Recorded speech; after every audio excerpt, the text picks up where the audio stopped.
నేను జిఆర్ మహర్షి.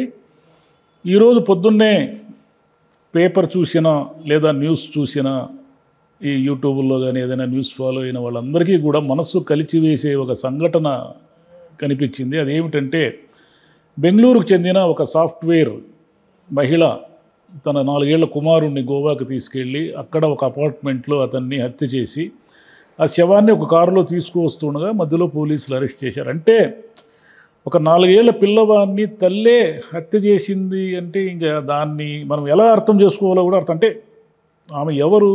బాగా చదువుకున్న అమ్మాయి. బాగా చదువుకున్న అంటే ఆమె ఫిజిక్స్ చదువుకుని, ఆస్ట్రోఫిజిక్స్ చదువుకుంది, సాఫ్ట్వేర్ చదువుకున్నారు, ఆమె చాలా కన్సల్టెన్సీస్కి పనిచేశారు, ఆర్టిఫిషియల్ ఇంటెలిజెన్సీ సంస్థకు సంబంధించిన CEO ఆమె.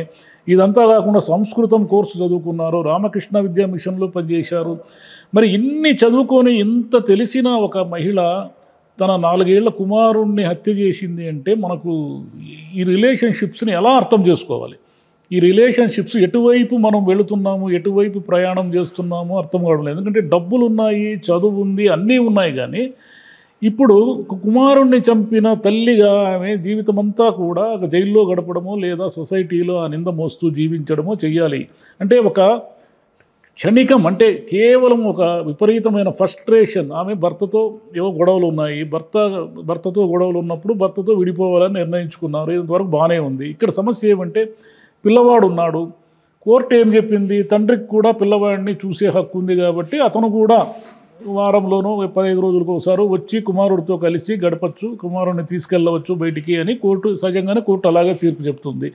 ఈ కోర్టు ఇలా తీర్పు చెప్పినప్పుడు ఈమెలో భర్త మీద ఎంతైనా కోపం ఉండొచ్చు. తన కుమారుణ్ణి భర్త దగ్గరికి పంపకూడదని కేవలము ఆ ఫ్రస్ట్రేషను, ఆ కసి, లేదా అతని మీద ఉన్నటువంటి ఒక శత్రుత్వము, ఏదైనా కారణాలు కావచ్చు.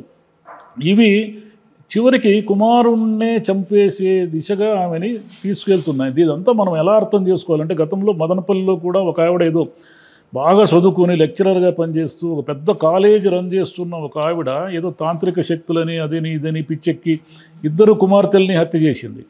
ఆమె కూడా బాగా అంటే చదువుకి వాళ్ళు మామూలుగా ఇట్లా పనులన్నీ ఏదో చదువు లేని వాళ్ళు, తెలివి లేని వాళ్ళు, తాగుబోతులు, మూర్ఖులు, ఒక తాత్కాలికమైన ఒక తీవ్రమైన ఒక ఫ్రస్ట్రేషన్లోనో ఆవేశంలోనో అది చేస్తారని మనం అనుకుంటాం కదా. కానీ ఇప్పుడు ఏమిటంటే, బాగా చదువుకున్న వాళ్ళు, పెద్ద పెద్ద రంగాల్లో పనిచేస్తున్న వాళ్ళు, ఆర్టిఫిషియల్ ఇంటెలిజెన్సీ అనే దాని మీద విస్తృతంగా చదువుకున్న అమ్మాయి తన కనీస జ్ఞానాన్ని కూడా నిత్య జీవితంలో ఉపయోగించలేని పరిస్థితి ఎందుకు వచ్చింది అంటే, ఇప్పుడు వెళుతున్న సొసైటీలో ఈ యువతరం వెళ్తున్నారంటే వీళ్ళు ఎంతసేపు డబ్బు కావాలి, చదువుకుంటారు, బాగా చదువుకుంటారు. ఆ చదువు ఎందుకంటే ఆ చదువు జీవితంలో ఎందుకు అప్లై కాదు, అది జీవితంలో పనిచేయదు. వాళ్ళు కంప్యూటర్ మీద అద్భుతంగా ఆపరేట్ చేస్తారు, వాళ్ళు ఎటువంటి సమస్యనైనా సాల్వ్ చేస్తారు, ఏమైనా చేస్తారు. కానీ జీవితంలోకి వచ్చేసరికి దాన్ని అప్లై చేసుకోవడం అంటే రిలేషన్షిప్స్, అంటే మనము తల్లి, తండ్రి లేదా భర్త, భార్య, పిల్లలు, ఈ రిలేషన్స్ ఉంటాయి కదా. ఈ రిలేషన్స్లో ఎలా కోపపు కావాలి, ఎలా ముందుకెళ్ళాలి అని తెలియకుండా పోవడం వల్ల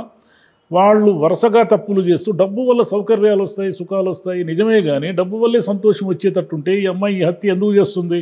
బాగా డబ్బులున్న అమ్మాయి, ఒక కంపెనీకి CEO పనిచేస్తున్న అమ్మాయే కదా. అంటే కనీసం పోలీసులు పట్టుకుంటారనే భయం కూడా లేకుండా, తను ఎవరిని చంపుతున్నారు అనే విచక్షణ కూడా లేకుండా అమ్మాయి ఆ పని చేసిందంటే, ఈ రిలేషన్షిప్స్లో ఎటు వెళ్తున్నారు, ఏ రూట్కి, ఎందుకు ఇంత తీవ్రంగా అంటే యువతంతా కూడా మంచి డబ్బులు సంపాదిస్తూ బాగా చదువుకొని కూడా విపరీతంగా డైవర్స్ తీసుకోవడము.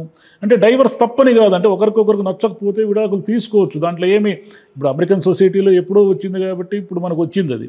కాబట్టి ఒకరికొకరు కుదరక, ఒకరితో ఒకరు కంపాటబిలిటీ లేనప్పుడు ఖచ్చితంగా వాళ్ళ జీవితం అంతా కలిసి ఉండాల్సిన అవసరం లేదు, విడాకులు తీసుకోవచ్చు. కానీ విడాకులు తీసుకుంటున్నప్పుడు పిల్లలు ఉంటారు కదా, పిల్లలకు సంబంధించిన సంరక్షణ ఏమిటి వాళ్ళకి తెలియదు కదా. పిల్లల్ని వాళ్ళు ఈ లోకంలోకి తీసుకొచ్చారు తల్లిదండ్రి. మరి ఆ పిల్లలు ఏం చేయాలి? తల్లి దగ్గర ఉండాలా, తండ్రి దగ్గర ఉండాలా?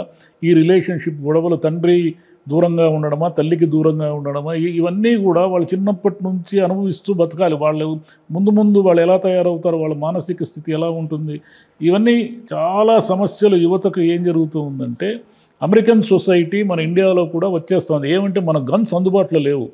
మన గన్స్ అందుబాటులో ఉంటే ఈ ఫ్రస్ట్రేషన్లో ఈ రిలేషన్షిప్స్ అన్ని పాడు చేసుకున్న వాళ్ళు ఏదో ఒక రోజు గన్ తీసుకొని ఏ సూపర్ మాల్లోకి వెళ్ళి దన 20-30 మందిని కాల్చేసి ఉండేవాళ్ళు. మన గన్స్ అందుబాటులో లేవు కాబట్టి మనకు అటువంటి సంఘటనలు జరగడం లేదు.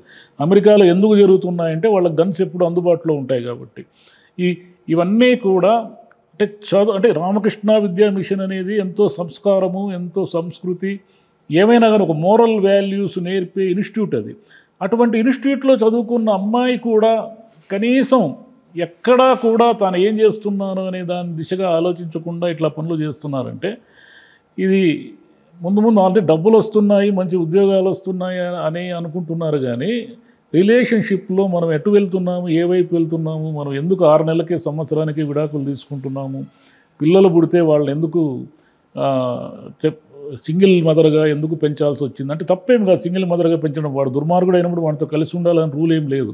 అయితే ఈ రిలేషన్షిప్స్లో వచ్చే డిస్టర్బెన్సెస్ అన్నిటి వల్ల పిల్లలు ఏ రకంగా బలైపోతున్నారు. ఇప్పుడు చూడు, ఆ 4 ఏళ్ళ పిల్లవాడు, అతనికి ఏం తెలుసు ఈ ప్రపంచము, తల్లికి మించిన ఏముంటుంది అతనికి, తల్లి అంత సేఫ్టీ ఇంకెవరు ఉండరు కదా అతనికి. తల్లే తనని తీసుకెళ్ళి ఒక చోట చంపేస్తుంది అనేది ఆ పసిబిడ్డ ఎలా ఎవడైనా ఎలా ఊహిస్తారు.